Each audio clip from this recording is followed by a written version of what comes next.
Era um verão abrasador, daqueles em que o calor do Alentejo parece prender a respiração do mundo. O sol escaldava os campos de trigo seco, e o aroma das estevas misturava-se com o doce das ameixas maduras caídas no chão. A minha mãe, com aquele tom firme que não deixa margem para recusas, praticamente me empurrou porta fora. Tiago, vais visitar a tua avó. Há quantos anos não a vês? 7. 8. Ela tinha toda a razão, claro. Entre o curso de gestão, as noites perdidas com exames e o emprego num escritório em Lisboa, onde passo horas enredado em números e relatórios, deixei o tempo escapar-me. A aldeia ficava a mundos de distância, não só em quilómetros, mas na minha cabeça. Ainda assim, era lá que eu tinha crescido, onde as memórias da infância brilhavam como o reflexo do sol nas águas calmas do rio Sado. Lembro-me de correr pelos campos de sobreiros, de mergulhar no rio fresco, de roubar figos do pomar do Sr. Manuel, que nos olhava com um meio sorriso e fingia zangar-se. E, acima de tudo, havia o André. O André, o miúdo franzino com quem eu passava os dias a construir fortes de palha e a inventar histórias de aventuras épicas. Éramos como irmãos, inseparáveis, até que a vida traçou caminhos diferentes.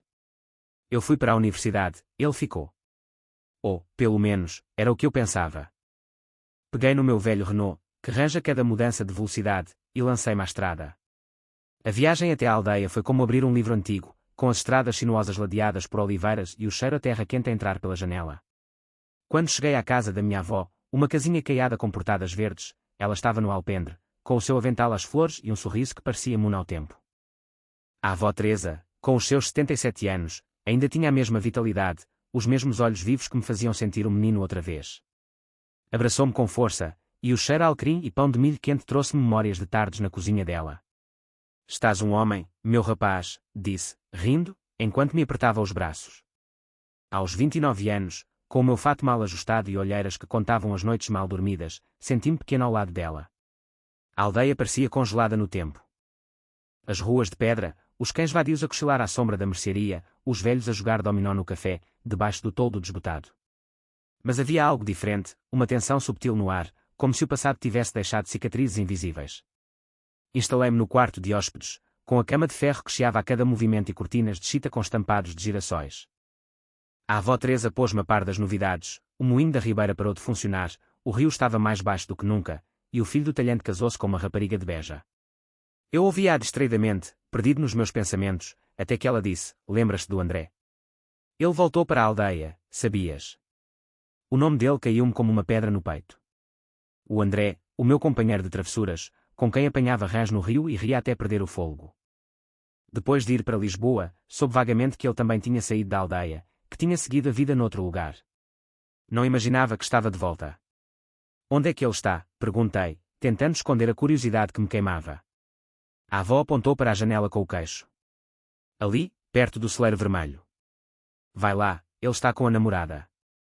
Namorada. A palavra trouxe um aperto estranho, uma pontada que não soube explicar. Caminhei até ao celeiro, com o sol a queimar-me a nuca e o suor a colar-me a camisa às costas. E ali estava ele. Não era mais o miúdo magro de outrora. Tinha ombros largos, uma barba por fazer e um ar seguro. Estava ao lado do celeiro vermelho, abraçado a uma rapariga de cabelos castanhos e ondulados. Riam-se, cúmplices, como se o mundo fosse só deles. Senti um nó no estômago, uma mistura de nostalgia e algo mais, algo que não conseguia nomear. Hesitei, mas a avó Teresa, que me seguia com passos leves, gritou, Tiago, olha o André. Eles viraram-se. A rapariga sorriu, um sorriso aberto e caloroso. Olá, sou a Sofia, a namorada do André, apresentou-se, com um brilho nos olhos e sardas salpicadas no rosto. Apertei-lhe a mão, mas o meu olhar voltava-se para o André. Ele tinha mudado, não só no físico, mas na forma de se mexer, de estar. Havia uma distância, um muro que eu não conseguia ver, mas sentia. André, és tu. Disse, com a voz um pouco rouca. Que bom te ver, pá. Ele sorriu, mas era um sorriso tenso, como se não soubesse como lidar comigo. Tiago, há quanto tempo? Respondeu, a voz mais grave, com um toque de hesitação. Trocámos algumas palavras, conversa leve sobre a aldeia, sobre o que tínhamos feito da vida. Ele era mecânico, tinha tomado conta da oficina do pai. Eu falei do meu trabalho em Lisboa, da cidade que me sugava a energia sem eu perceber porquê. Mas por baixo das palavras, havia uma corrente, uma tensão que não explicava. Lembrava-me dos nossos verões, das noites a contar estrelas, das promessas de miúdos de que seríamos amigos para sempre. E ali, diante dele, com a Sofia a rir ao lado e a vida dele tão organizada, senti-me um forasteiro no meu próprio passado. À noite, fomos ao café da aldeia. A Sofia brilhava, com a sua energia contagiante, mas o André parecia noutro mundo. Bebia a sua sagres em silêncio, desviando o olhar sempre que os nossos olhos se cruzavam. Tentei puxar conversa, recuperar o velho à vontade, mas era como falar com uma parede. A certa altura, a Sofia foi à casa de banho, e ficámos sozinhos. Estás feliz? Perguntei, sem saber bem porquê. Ele encolheu os ombros. Vai-se andando. E tu? Quis responder, mas as palavras ficaram presas. Acenei com a cabeça, sem dizer nada. Nessa noite, não consegui dormir. Deitado na cama que rangia, pensava nele, em nós, nos tempos em que tudo era simples. Perguntava-me o que tinha mudado, porque é que o olhar dele me doía tanto. Era como se uma parte de mim tivesse ficado ali, naquela aldeia, com ele, e eu só agora estivesse a perceber. Não sabia ainda que aquele verão ia mudar tudo, que o André e eu íamos enfrentar verdades que guardámos durante anos. Mas naquela noite, com o cheiro à alfazema dos lençóis da avó Teresa, só sentia um vazio que não entendia, uma dor que carregava sem nomear. O verão no Alentejo arrastava-se, quente e pegajoso, como uma melodia antiga que não sai da cabeça. Os dias passavam lentos, com o canto das cigarras a embalar as tardes e o cheiro a tomilho selvagem a pairar no ar. Desde o encontro com o André perto do celeiro vermelho, algo em mim tinha despertado, uma ânsia de recuperar o que tínhamos na infância, mesmo sem saber exatamente o que isso era. Era como se eu estivesse a perseguir uma sombra, um eco dos verões em que éramos só nós contra o mundo. Decidi tomar coragem e liguei-lhe. André, que tal irmos pescar no rio, como dantes? Lá onde apanhávamos as bogas. Ele hesitou, a voz meio distante, mas acabou por aceitar, com um tom que parecia quase aliviado. Está bem, Tiago. Vamos a isso. Encontrámo-nos à beira do rio Sado, onde a água corria mansa, refletindo o céu dourado do fim da tarde.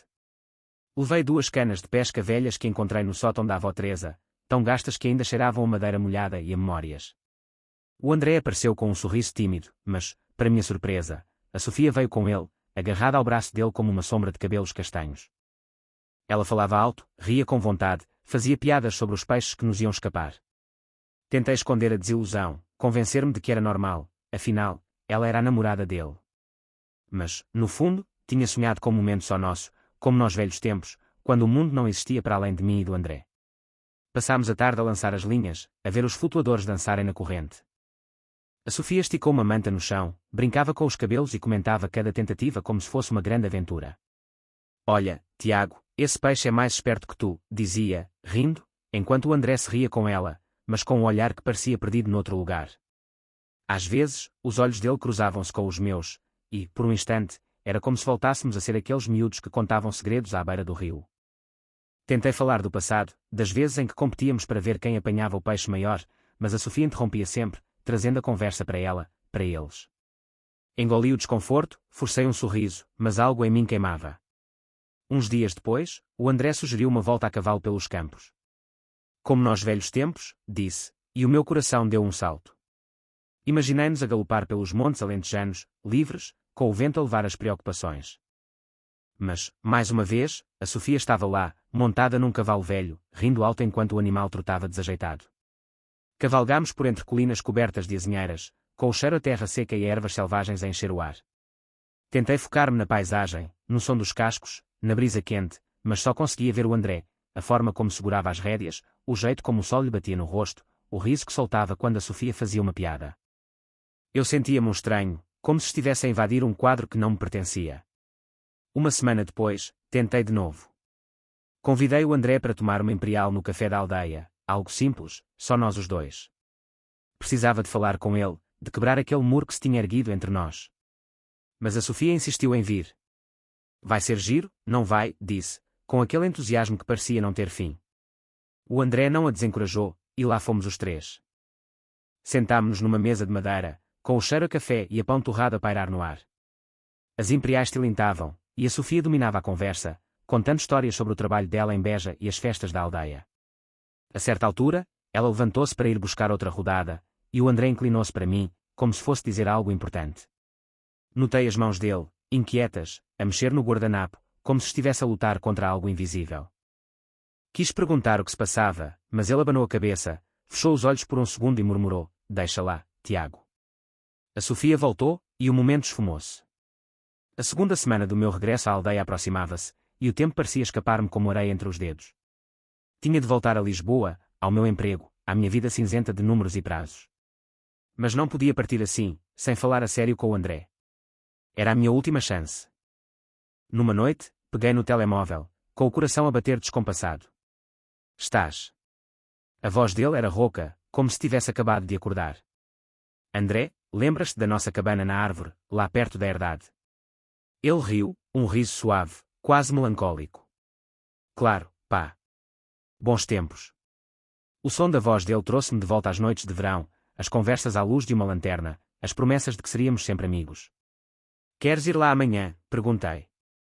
Ele hesitou, depois disse, está bem. Só nós. Nessa noite, deitado na cama que rangia, com o cheiro a lavanda dos lençóis da avó Teresa, senti uma mistura de esperança e medo.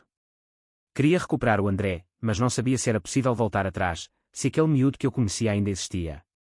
O Alentejo dormia lá fora, com o canto dos grilos e o murmúrio do rio ao longe. Fechei os olhos, mas o sono não veio. Em vez disso, vinham memórias, as corridas pelos campos, as tardes a comer pão com chouriço à sombra de uma azinheira, as promessas que fizemos de nunca nos separarmos. E agora, com a Sofia entre nós e os anos a pesar, perguntava-me se ainda havia espaço para aquelas promessas. Não sabia que aquele verão estava prestes a mudar tudo, que a cabana na árvore seria o começo de algo maior, algo que nos obrigaria a enfrentar verdades que tínhamos enterrado durante demasiado tempo.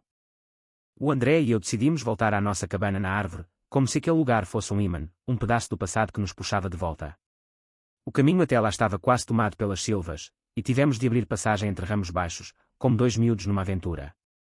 O chão estalava com as folhas secas, e o aroma dos pinheiros bravos misturava-se com o da terra molhada pela chuva da véspera. A cabana ainda lá estava, empoleirada entre os pinheiros, um pouco mais torta, com tábuas gastas pelo tempo, mas firme, como um guardião das nossas memórias de infância. Subimos com cuidado, rindo quando o André quase escorregou numa tábua solta. Sempre desajeitado, pá, brinquei, e ele deu-me um empurrão amigável no ombro, um gesto tão familiar que aqueceu o meu coração. Sentámo-nos no chão empoeirado, com as pernas a balançar no vazio, e começámos a falar do passado.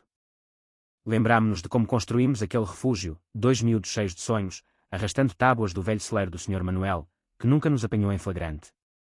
Lembras-te do trabalho que deu arranjar pregos, disse o André, com um sorriso na voz. Passámos horas a remexer na garagem do meu pai. Ri-me, recordando o dia em que bati com o martelo no dedo, gritando como se o mundo tivesse acabado, enquanto o André se dobrava de tanto rir. E havia aquela vez em que ele caiu de um ramo, aterrou num monte de folhas e riu até lhe doer a barriga, mesmo com o tornozelo torcido. Éramos bons, não é? Murmurei, e ele assentiu, os olhos perdidos num canto qualquer da memória. Enquanto remexia num canto da cabana, debaixo de uma pilha de jornais velhos, encontrei um caderno. Era velho, com a capa de couro gasta e as páginas amareladas pelo tempo. Reconheci-o na hora, era o nosso caderno, onde escrevíamos histórias malucas e desenhávamos mapas para caças ao tesouro que nunca encontrávamos. Abri-o, com o coração a acelerar, e folhei as páginas. Havia rabiscos, frases tortas, sonhos de miúdos escritos à luz de uma lanterna. Estava prestes a mostrar ao André, a dizer, olha o que encontrei, quando vi a última página. Uma caligrafia nervosa, mais recente, claramente do André. As palavras acertaram-me como um murro, ele foi-se embora. Deixou-me. Nunca lhe disse que o amava. O ar fugiu-me dos pulmões. Olhei para o André, que fitava o chão, os maxilares cerrados, como se soubesse o que eu tinha lido. O silêncio pesava, quase sufocante. Respirei fundo e perguntei, com a voz a tremer, isto é sobre mim? Ele fechou os olhos, como se procurasse coragem algures dentro de si. Sim, murmurou. Mas isso foi há tanto tempo. Abriu os olhos, e o olhar dele encontrou o meu, verde e intenso, como se o miúdo de antigamente estivesse ali, à espreita. Há muito tempo, sim. Mas sabes, quando te vi este verão, foi como se o tempo tivesse voltado atrás. As palavras dele abalaram-me. Senti um calor no peito, misturado com medo, com algo que não conseguia nomear. André, eu. Gaguejei, sem saber o que dizer. Por que é que nunca disseste nada? Todos estes anos, por que guardar isso? Ele encolheu os ombros, um gesto que parecia carregar o peso do mundo.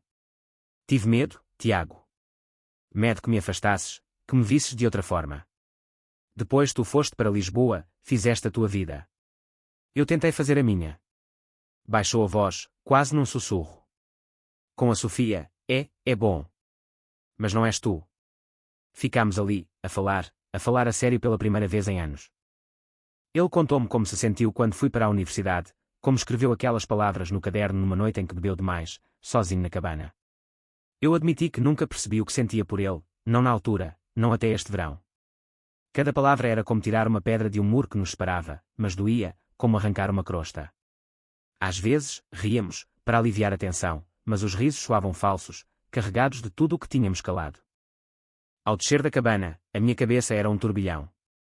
Não podia ir embora, não agora, não depois disto. Precisava de ficar, de entender o que havia entre nós. Então, nessa noite, peguei no telemóvel e liguei ao meu chefe. Não posso voltar já, disse, inventando uma história sobre uma emergência familiar. Ele resmungou, mas acabou por ceder. Depois, sem pensar muito, liguei ao chefe do André, na oficina. Olá, é o Tiago, amigo do André. Só para avisar que ele pode estar menos disponível nos próximos dias. Temos coisas para resolver. O homem refilou, mas disse que se desenrascava. Desliguei, com o coração a mil, como se tivesse dado um passo sem volta. O André estava no quintal da avó Teresa quando saí. Acendia um cigarro, algo que nunca ouvi fazer antes. Ligaste ao meu chefe? Perguntou, com uma sobrancelha erguida. Assenti. Vou ficar mais uns dias. Temos de falar, André. A sério. Ele deu uma passa longa, esmagou o cigarro com o calcanhar e olhou-me. Está bem, disse, com um olhar tão intenso que senti as pernas fraquejarem. Mas a Sofia, ela não pode saber. Ainda não. Concordei, mesmo com o estômago apertado. Estávamos num fio, ele e eu, sem saber se íamos cair ou encontrar forma de nos equilibrarmos. Nessa noite, não dormi. Pensava nas palavras dele, no caderno, em tudo o que partilhámos naquela cabana. Era como se estivesse a redescobrir o André, mas também a mim mesmo, como se uma parte de mim tivesse acordado depois de anos adormecida. Tinha medo, mas, pela primeira vez, sentia que esse medo valia a pena. Lá fora, o Alentejo dormia, com o canto dos grilos e o murmúrio do rio Sado ao longe. Fechei os olhos, mas o sono não veio. Em vez disso, vinham memórias, as tardes a comer pão com azeite à sombra de uma oliveira, as corridas descalças pelos campos, as promessas de que seríamos sempre nós contra o mundo. Agora, com o André tão perto e tão longe, perguntava-me se ainda havia espaço para essas promessas. O crepúsculo caía sobre a aldeia, tingindo o céu de um laranja suave que parecia acalmar o peso do dia. O André e eu encontrámo-nos no velho banco de madeira junto ao rio Sado, onde os caniços sussurravam com a brisa leve da noite. Depois da nossa conversa na cabana na árvore, algo mudou entre nós, como se uma porta, há muito fechada, se tivesse entreaberto. Falávamos com mais facilidade, mas havia ainda uma sombra, um peso de tudo o que não dizíamos. Naquela noite, o André estava inquieto, partindo um raminho seco entre os dedos.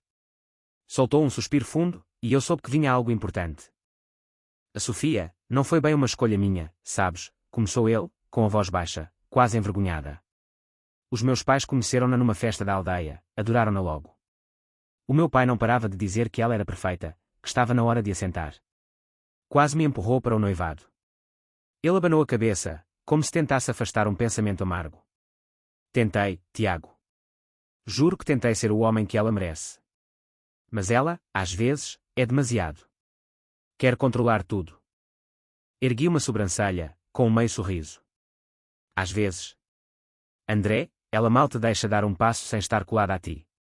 Ele riu, um riso curto e amargo, mas não me contradisse. Pois, tens razão. Quer saber onde vou, com quem, porquê? Às vezes, sinto-me a sufocar. Atirou o raminho para o rio, vendo os círculos espalharem-se na água. Depois virou-se para mim, com os olhos verdes cheios de perguntas. O que é que eu faço, Tiago? A pergunta apanhou-me desprevenido. O meu coração disparou, e uma parte de mim quis gritar, deixa-a, vem comigo, podemos recomeçar. Mas contive-me. Em vez disso, murmurei, o que é que tu queres, André? A sério. Ele baixou o olhar, e o silêncio cresceu, pesado, carregado de tudo o que tínhamos evitado até ali. Não sei, disse por fim. Mas estar aqui, contigo, agora, faz-me lembrar como era antes. Aquela liberdade, aquele querer. A palavra querer fez eco em mim. Pensei na minha vida em Lisboa, nas relações que nunca vingaram, nas noites em que me sentia vazio, mesmo rodeado de gente. Sentado ali, ao lado do André, percebi. Nunca tinha tido uma relação séria, não por falta de vontade, mas porque ninguém era ele. Durante anos, sem me dar conta, comparei toda a gente com o André, com os nossos verões, com a cumplicidade que tínhamos. E agora ele estava ali, tão perto, mas havia a Sofia. A Sofia, que não ia desistir facilmente. Se quisesse tentar algo com o André, ia ter de lutar, não só contra ela, mas contra tudo o que tínhamos construído, cada um na sua vida. Nos dias seguintes, a tensão cresceu. Prolonguei a minha estadia na aldeia, e o André passava mais tempo comigo, usando pretextos como ajudar a avó Teresa com pequenos arranjos na casa ou ir buscar coisas ao mercado. Mas a Sofia não era tola. Seguia-o, fazia perguntas, lançava comentários mordazes. Então, Tiago, ainda não voltaste para Lisboa? Dizia, com um sorriso que não chegava aos olhos. Eu sorria de volta, mas o ar parecia carregado de eletricidade. Tudo explodiu numa tarde quente. O chefe do André, da oficina, ligou à Sofia, queixando-se de que ele estava a faltar ao trabalho. Talvez eu tivesse exagerado ao ligar ao chefe dele, mas não esperava que isso desencadeasse uma tempestade. Nessa noite, a Sofia apareceu em casa da avó Teresa, furiosa. As faces dela estavam vermelhas, os olhos brilhavam de raiva. André, onde é que andas o dia todo?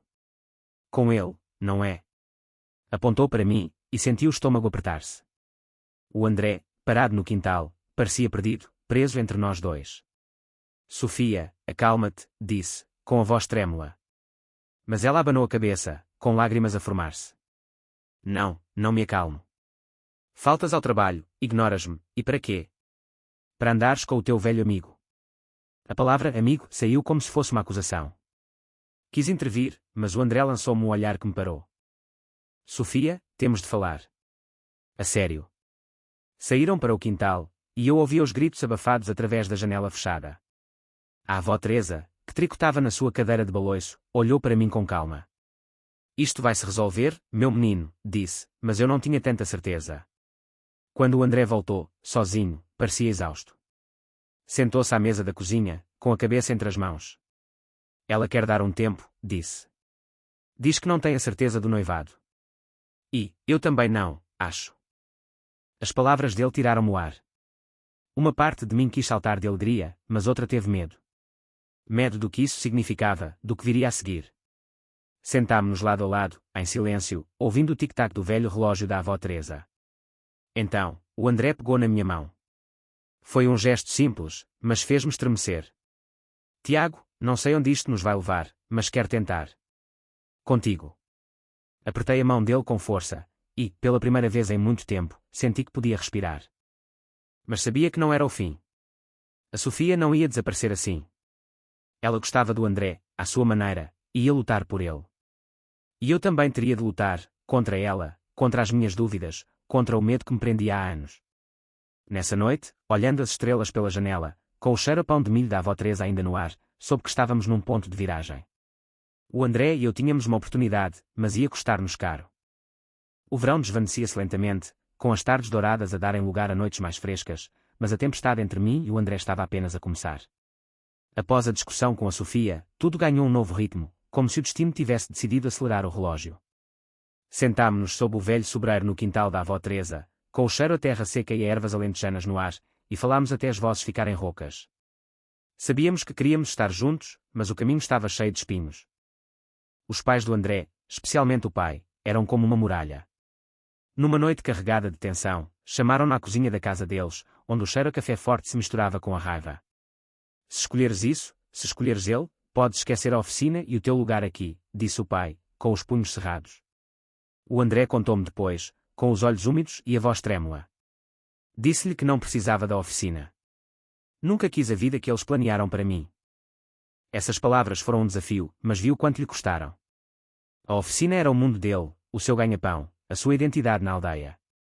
Mesmo assim, ele manteve-se firme, e isso deu-me coragem para fazer uma proposta ousada. Vem comigo para Lisboa, André. Podemos começar de novo, só nós. Ele olhou-me por um tempo, os olhos verdes a pesarem o mundo inteiro. Depois, com um sorriso tímido, assentiu. Está bem, Tiago. Arrumamos tudo num único dia. O meu velho Renault gemeu sob o peso das malas, mas levou-nos até ao meu apartamento em Lisboa, um T1 com paredes gastas e uma vista para um pátio cinzento. O André arranjou trabalho num pequeno stand de automóveis no bairro da Graça em menos de uma semana, as mãos sempre sujas de óleo, mas o riso mais leve, como se tivesse deixado um peso na aldeia. Vivíamos juntos, partilhando refeições de bacalhau cozinhado à pressa e discussões sobre quem lavava os pratos. Mas dormíamos em quartos separados, como se uma barreira invisível nos impedisse de dar o próximo passo. À noite, fixava o teto, com o coração em alvoroço, perguntando-me por que tínhamos tanto medo de agarrar o que queríamos. Estávamos tão perto, mas tão distantes, presos nas nossas inseguranças. Uma noite, não aguentei mais. O André chegou do trabalho, com o casaco a cheirar a óleo de motor e o cabelo despenteado. Largou o saco no chão, e algo em mim cedeu. Levantei-me de um salto, atravessei a sala em 2 passos e agarrei pelos ombros. André, não suporto mais fingir. Antes que ele pudesse responder, beijei-o, um beijo desajeitado, cheio de anos de espera e saudade. Ele ficou parado por um segundo, depois envolveu-me com os braços, fortes e seguros, e devolveu o beijo com uma intensidade que me deixou sem ar até que enfim, sussurrou contra os meus lábios, e senti os olhos picarem-me com lágrimas. A partir daí, tudo mudou. Deixámo-nos levar, como se estivéssemos a recuperar o tempo perdido. Ríamos mais alto, tocávamo-nos sem receio, acordávamos abraçados, com as respirações alinhadas. Cada dia parecia mais vivo, mais cheio de cor. Mas o mundo lá fora não nos dava tréguas. A Sofia mandava mensagens, palavras carregadas de mágoa e raiva, acusando-nos de a trair. Os pais do André ligavam, ora implorando, ora ameaçando. Até os meus pais, a quem contei tudo numa chamada hesitante, ficaram abalados. Tu gostas de rapazes, Tiago? Desde quando? Perguntou a minha mãe, com a voz a tremer. Não soube responder, porque não era sobre rapazes ou raparigas. Era sobre o André. Sempre tinha sido ele. Lutávamos todos os dias para proteger o que tínhamos. Contra os olhares de lado dos vizinhos no prédio, contra os silêncios pesados ao telefone, contra as dúvidas que voltavam nas noites mais escuras, quando me perguntava se era suficiente para ele, se conseguiríamos mesmo seguir em frente. Mas o André estava lá, com o seu sorriso torto e as mãos firmes. Somos mais fortes que isto, dizia, e eu acreditava. Lutávamos pelo nosso amor, contra o mundo, contra os nossos pais, mas, acima de tudo, contra os nossos próprios medos, aqueles que nos mantiveram separados durante tanto tempo. Numa noite, estávamos no sofá, com uma pizza meio comida na mesa e o som da televisão em fundo. O André pegou na minha mão. Sabes, Tiago, não me arrependo de nada. Tudo isto, tudo o que enfrentámos, valeu a pena. Por ti. O meu coração apertou-se, e puxei para mim, abraçando com força, como se pudesse guardá-lo para sempre. Tínhamos vencido, não só contra os outros, mas contra nós próprios. Éramos felizes, finalmente, e isso ninguém nos podia tirar. Lá fora, Lisboa brilhava com as luzes da noite, o Tejo a refletir o luar. O cheiro a castanhas assadas subia da rua, misturado com o barulho distante dos elétricos. No nosso pequeno apartamento, com pratos sujos na pia e uma manta desarrumada no sofá, construíamos algo nosso. Sabíamos que os desafios não tinham acabado, a Sofia, os pais, as nossas inseguranças ainda pairavam. Mas, juntos, sentíamos que podíamos enfrentar tudo. O André encostou a cabeça ao meu ombro, e eu sorri, sentindo o calor dele contra mim. Pela primeira vez, o futuro parecia um lugar onde podíamos ser nós mesmos.